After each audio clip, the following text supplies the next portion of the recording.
আজকে আরেকটি আইপিএস নিয়ে আপনাদের কাছে উপস্থিত হলাম। এটা হচ্ছে গিয়া আপনার জেকে সুকাম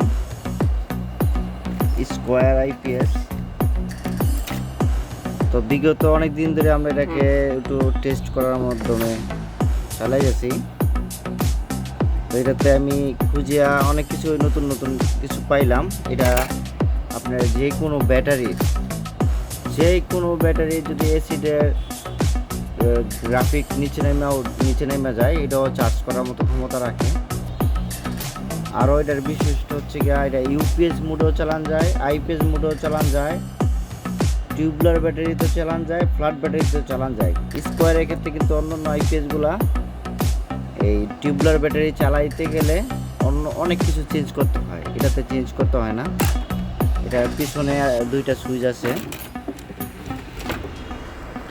হাই চার্জিংয়ের যে সুইচটা আছে, এটা হাই চার্জিংয়ে দিলেই এটা আপনার টিউবলার ব্যাটারি চার্জ হবে। আর ইউপিএসে রাখলে ইউপিএসে চলবে, আইপিএসে রাখলে আইপিএসে চলবে। আর বোর্ডটাও অনেক ছোটোর মধ্যে অপশনগুলো অনেক ভালো করছে। পার্টসও অনেক কম।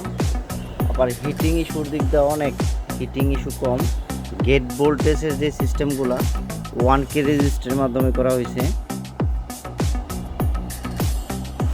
1K রেজিস্টারের মাধ্যমে গেট ভোল্টেজগুলো করা হয়েছে।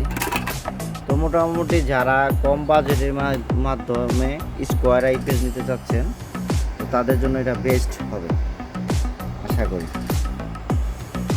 আর অন্যান্য স্কোয়ার অ্যাপের মধ্যে আমি যা লক্ষ্য করলাম, আপনার যখন আমরা আউটপুট দিতে যাই, তখন বিনা লোডে, যদি কিছু লোডে না থাকে, ওই ক্ষেত্রে কিন্তু আমাদের যেই এসি আউটপুটটা অনেক বেশি হয়ে যায়। এটাতে কিন্তু এমন হয় না। যেমন আমাদের